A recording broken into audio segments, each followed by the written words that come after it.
My brother expected a $1,500 gift from me, even though I wasn't invited to his wedding. But before I had a chance to respond, karma stepped in. My name is Samuel, and I'm 29. If you asked anyone in my family who the quiet one is, they'd point at me. I'm not the type to yell during dinner or fight to be heard. I don't stir the pot. I listen more than I speak. I don't cause scenes, even when maybe I should. That's just not my nature. But if life has taught me anything, it's that quiet people are often underestimated. We're the ones who tend to remember everything. My brother Jacob is 2 years younger than I am. Growing up, our relationship was like most siblings, close in age, messy but affectionate. We shared a room until I left for college. We fought, we laughed, and we had each other's backs whenever things got tense with our parents. But after college, our paths diverged.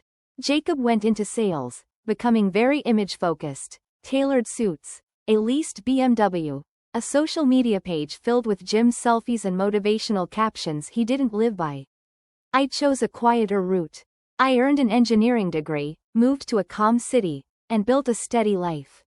We kept in touch, but something felt off. It was as if I was still in his life out of obligation, not affection. When Jacob got engaged to Brianna, a woman I'd only met twice, I was genuinely happy for him. Even if she came across as someone who said things like, "We're a very curated couple," and treated my career designing wind turbine components as less glamorous than Jacob's job selling luxury mattresses. Still, I made an effort. I RSVP'd right away, offered to help with tech or setup, though they declined. I even sent $200 via Venmo for their joint bachelorette weekend, an event I wasn't invited to. The wedding was held at a vineyard about an hour outside the city, rustic but clearly expensive. It fit their style perfectly. I had rented a suite, booked a hotel room nearby, and prepared a thoughtful gift, a card with a $1,500 check. That money wasn't easy for me to give. I'd been saving for months, wanting to offer something meaningful. I believed this was a major moment in Jacob's life, and I wanted to honor it. As I drove to the venue, something felt off. Not about the drive, but about the day. When I got there, I found the seating chart propped up on a small easel by the entrance. I scanned it, once, twice. My name wasn't listed. Assuming it was a mistake, I spoke with a wedding coordinator, a young woman juggling clipboards and a walkie-talkie. "Excuse me," I said politely. "I can't find my name, Samuel Reynolds." She checked her list and paused. "Oh, Samuel, you're Jacob's brother, right?" Her voice shifted as if she realized something awkward. "Yes, there were some last-minute changes. I believe you're seated near the west wall, close to the photo booth." The west wall? That wasn't a table, it was near the speakers where spare chairs had been arranged like an afterthought. Thinking it was still an error, I walked over and saw the seat that should have been mine. It had a name card, but it read, Tiffany, Cousins +1. I didn't know Tiffany, but she was already in the seat, sipping champagne and chatting with people I barely recognized. Trying to keep calm, I approached my mother, who was adjusting my father's boutonniere. "Hey," I said casually. "Do you know what's going on with the seating?" She didn't even glance up. "Oh, yes, Brianna's family brought more guests than expected. Since they traveled so far, we couldn't move them. Just hang near the wall for the ceremony, you'll still see everything." "The wall?" I repeated, louder than I meant to. My father gave me a warning look. "It's not a big deal," my mom said, brushing me off. "Just don't ruin the pictures by sulking." I wasn't sulking, I was shocked.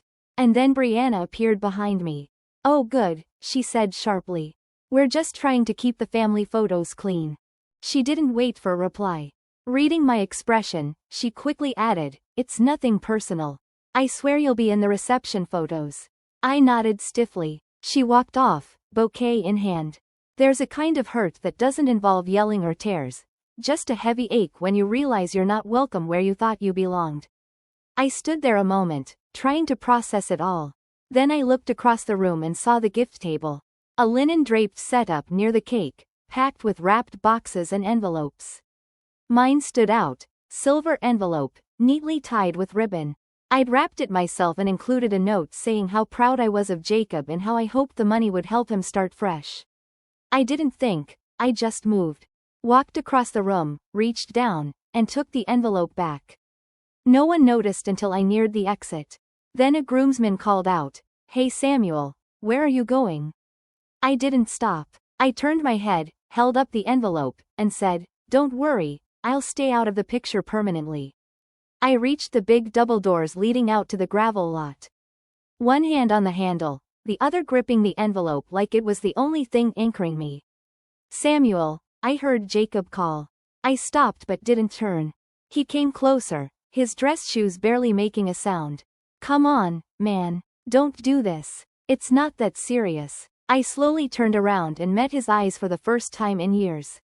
He stood there in his tux, looking confused, holding a champagne glass. Like I was the one being unreasonable, as if seating me next to the photo booth wasn't disrespectful. "Not that deep?" I said quietly. "Yeah," he answered, lowering his voice, "it's just seating. It's not like we kicked you out. Brianna's family flew in from Portugal, we had to make space."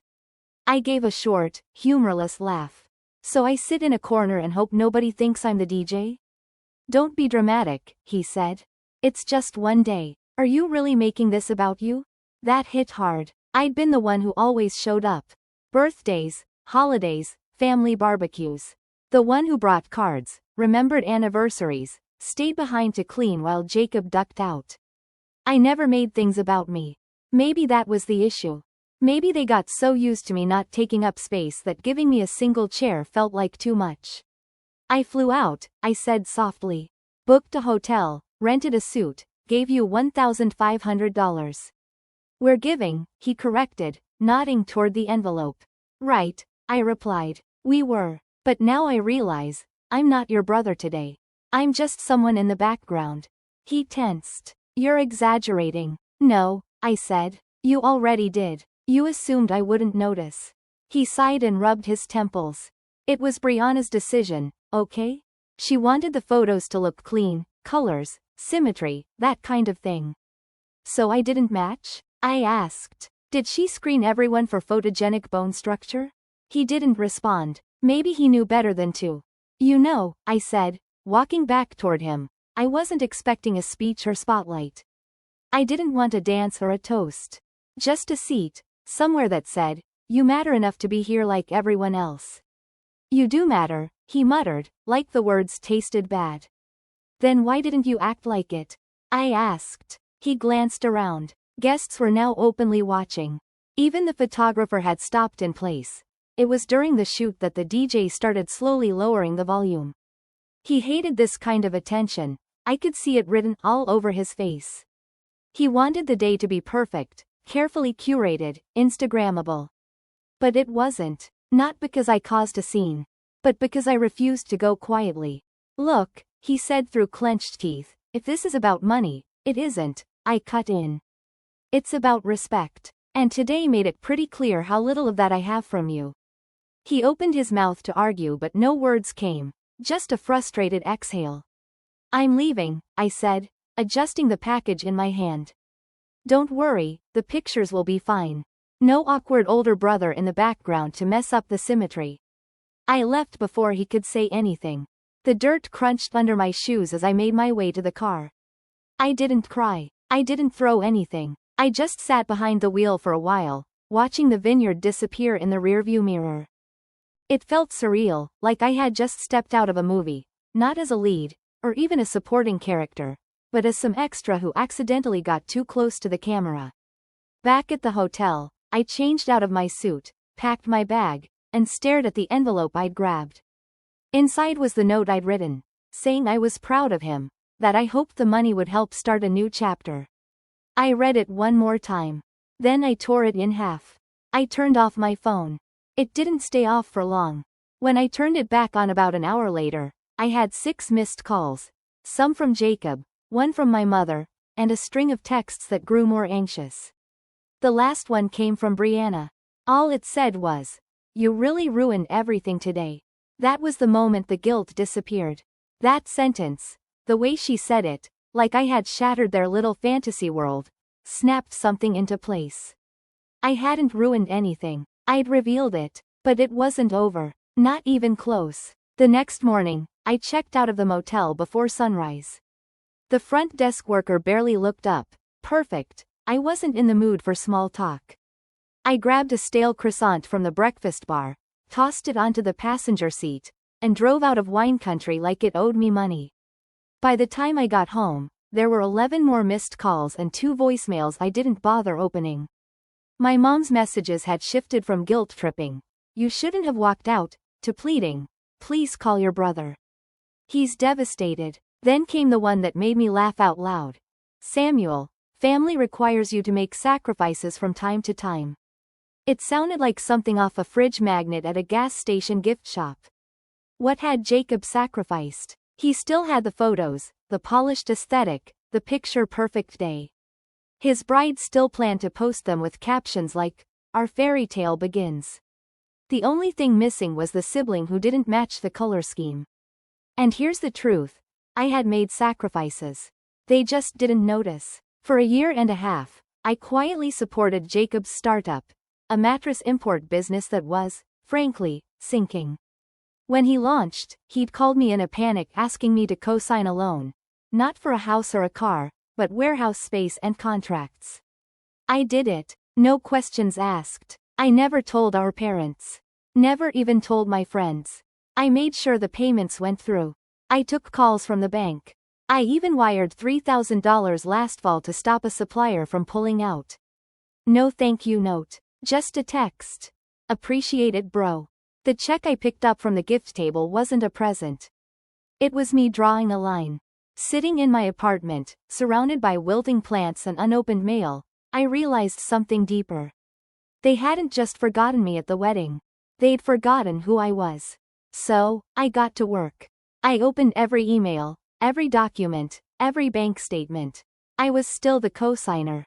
I still had access. The loan wasn't even halfway paid. I didn't want to ruin him.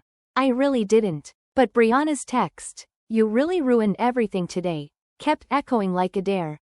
Like their polished little world couldn't handle one uncomfortable truth. Like my 18 months of quiet help meant less than being in the background of a wedding post. I drafted a simple, legally sound email to the bank. I was withdrawing as co-signer. Effective immediately. No further use of my credit or name authorized. I copied Jacob. Hit send. Then I sent some key documents to a lawyer friend, just in case things got messy. I wasn't looking for a fight, but Jacob was impulsive, and I didn't trust someone who called wedding centerpieces branding assets. About an hour later, my phone rang. Unknown number. I let it go to voicemail. Then Jacob called. I answered. His voice was sharp, controlled. "Did you pull out of the loan?" "Yes." "Why now? You're married. Time to stand on your own." Pause. "Samuel, come on. Now's not the time to be petty." "This isn't petty," I said.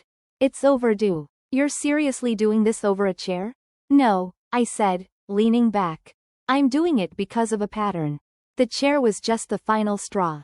Silence. "Come over. We'll figure this out." "You mean like you figured out where to seat me? Or how to treat me like I didn't exist?" Silence. "You didn't even check if I was okay when I left," I added. "You only called now because you want something." More silence. "So this is permanent?" he asked. "You're just done?" "I don't know yet," I answered. "That depends on you." Then I hung up. I didn't feel victorious. I felt exhausted. Like I'd just cleaned up a mess someone else made, but left behind for me. Brianna's father, an investor in Jacob's business, had questions. My mom was planning a family mediation dinner. My inbox was blowing up with messages from cousins who'd also felt sidelined by Brianna's choices. But the real turning point came 3 days later. A Facebook message from my cousin Melissa. We weren't close, but we shared a history, chaotic holiday dinners and eye rolls across the table. She told me Brianna had updated the seating chart just 2 nights before the wedding, reshuffling guests for aesthetic purposes. Melissa had been stuck near the heaters. Her husband? No place card at all. Another cousin had driven 6 hours, wasn't even offered a drink. One more brought a $400 espresso machine, got seated behind a hedge. Melissa ended with, I don't think I'm being dramatic, but it really feels like they used us as fillers. Later that night, curiosity got the best of me. I checked Brianna's Instagram. The photos were pouring in: filtered perfection, rustic charm, fake candid laughter. Jacob looked like a cologne ad. And Brianna? Like a bridal influencer in a sponsored post. And the captions? Exactly what I expected. On the day our forever began, I kept scrolling. Not a single photo featured our family. Not even our parents. Not even Jacob's best man, who, I later found out, wasn't his real best friend at all, but some old coworker who just fit the look better. That's when it hit me. This wasn't just about me getting disrespected. It was about the whole family being repackaged to fit Brianna and Jacob's aesthetic. And they assumed none of us would ever say a word. The next morning, I called my parents. Mom answered on speaker, which meant Dad was probably standing right there. I kept it civil. I asked how they were doing, if they got back okay, how the rest of the reception went. They were polite, careful, even. I could tell they weren't sure where I stood. Then Mom sighed and said, "Samuel, I wish you hadn't left like that. You embarrassed your brother." I let the silence stretch. Then I asked, "Did he tell you where I was seated?" There was a pause. "I believe there was a mix-up," she said quietly. "You should have spoken quietly, so it would look better on camera." I didn't hide the bitterness in my voice. I'm not angry. I'm just done pretending. I wasn't treated like family. And apparently, I wasn't the only one. That caught their attention. So I told them about Melissa, the cousins, the people quietly stewing behind the scenes. They were too polite to cause a scene, but not too blind to see what happened. Finally, Dad said, "Brianna organized most of it." I nodded even though he couldn't see me. "And Jacob let her." That's what no one's saying. Mom tried to defend him. "Weddings are stressful. Couples make mistakes. Maybe they'll make it up to you." "They won't," I said flatly. "Because they don't believe they did anything wrong." Then I told them about the loan. The silence on the other end was immediate. "You what?" Dad finally asked. "I co-signed Jacob's warehouse lease 18 months ago. I've been covering the payments he couldn't make." Mom's voice cracked. "Why didn't you say anything?" "Because I thought I was helping," I said. "Because that's what I thought family did." I let the silence settle again. "Anyway," I added, "I've pulled out. I notified the bank. Jacob's on his own now." Dad cleared his throat. "You're trying to sabotage him." "No," I said. "I just stopped protecting him." Later that day, I got a call from an unknown number. It was Brianna's father, Mr. Galen. His tone was cold but polite. He wanted clarity on the recent loan changes. I explained my involvement, my withdrawal, and that I had no obligation to keep supporting a business that excluded me, both financially and personally. "I understand," he said after a pause. "I just wish you'd spoken to me first." The next 48 hours were chaos. The fallout spread quickly. Jacob called 3 times, left voicemails I didn't answer. One was angry. One was apologetic. The last one sounded like forced laughter, awkward excuses. He said Brianna was upset, that everyone was being too dramatic. "Can't we just hit reset?" he asked. But I didn't want a reset. I wanted closure. That Friday, Melissa invited me to brunch. A bunch of cousins and second cousins were meeting up. Just coffee, waffles, no filters, no staged photos. Just people who wanted to see each other and quietly acknowledge that something had broken between us and Jacob. We shared stories, laughed at the absurdity, even cried a little. Especially the cousin who had put the flight on a credit card just to be there. At the end, Melissa looked at me and said, "Thank you for walking out. We were all thinking about it. You just had the guts to do it." That stuck with me. It would have been easier to stay quiet. To sit in my little folding chair by the wall and smile for the camera. But I stood up. Not for revenge. Not for drama. Because I finally knew my worth.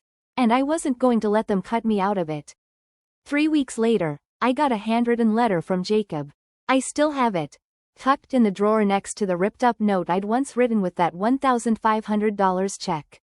The letter was a mess of regret, frustration, and half-hearted attempts at reconnection. He never actually said the words, "I'm sorry." But he did write, I used to think keeping the peace meant avoiding conflict.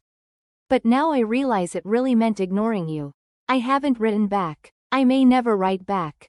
But here's what I know. I'm no longer the background brother. No longer a placeholder. No longer the chair by the wall. My name is Samuel, and I finally chose myself. And this time, I stayed in the frame. Thanks for watching and sticking around till the end. If you enjoy these stories, make sure to subscribe and hit the bell so you don't miss the next drama-filled episode.